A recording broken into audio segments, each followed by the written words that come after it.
adsorption isotherm. It is considered as the variation in the amount of gas adsorbed by the adsorbent with the pressure at a constant temperature, which means the variation of pressure with constant temperature is represented by a curve, and that curve is termed as adsorption isotherm. An adsorption isotherm we here study two types. One is Freundlich adsorption isotherm and another one is Langmuir adsorption isotherm. In Freundlich adsorption isotherm, which was established in 1909, which shows a relationship between the quantity of gas adsorbed by a unit mass of solid adsorbent and pressure at a particular temperature, and it is given by the relationship followed by an equation x by m is equal to k into p raised to 1 by 2 in the bracket n greater than 1,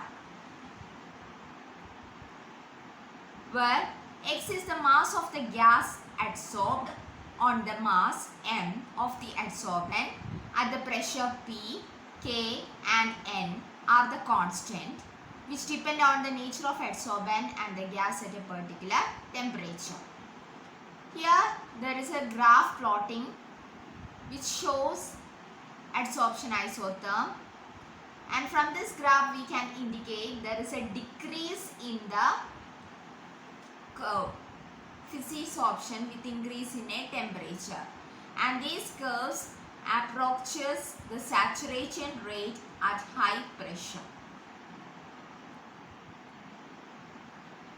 While taking the equation log on both sides, we get log x by m is equal to log k plus 1 by n log p, which shows a straight line graph where the slope of the straight line gives the value of 1 by n and the intercept on y-axis gives the value of log k. And the value of n is changes between 1 and n. When 1 by n is equal to 0, x by m is a constant and the adsorption is independent of pressure. When 1 by n is equal to 1, x by m is equal to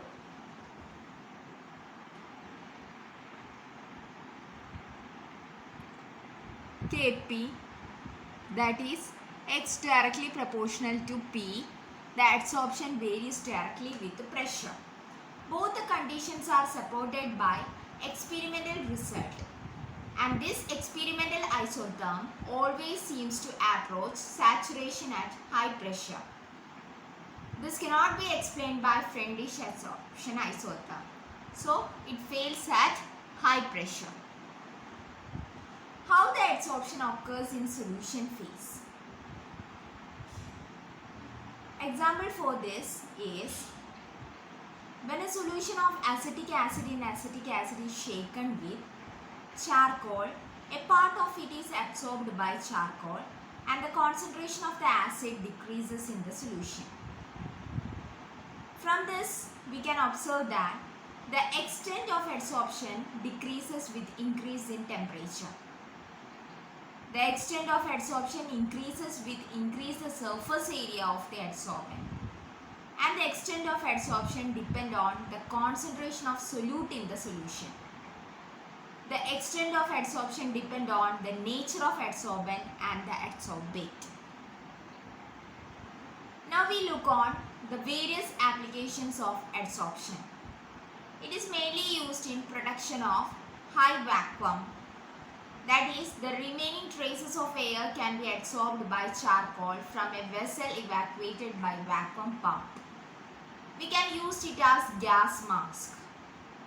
It is used generally for breathing in coal mines to absorb poisonous gas, which is mainly used in factories. We can control humidity. Silica and aluminium gel are used as adsorbent for removing moisture and controlling humidity. There are various other applications we can use for removing the coloring matter from the solution. We can use as heterogeneous catalyst. we can use in separation of inert gases. We can cure diseases.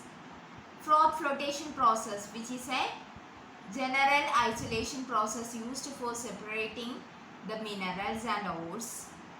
It is also used in adsorption indicators.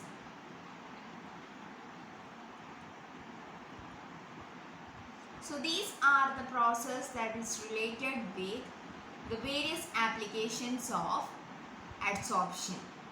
So in this class we discuss about what is surface chemistry, what are the two different types of adsorption and absorption, what is the difference between adsorbent and adsorbate, then what are the forces of attraction that hold the adsorbent and adsorbate, what is the difference between physisorption and chemisorption, and how the adsorption is possible for solid surface, and what are the applications of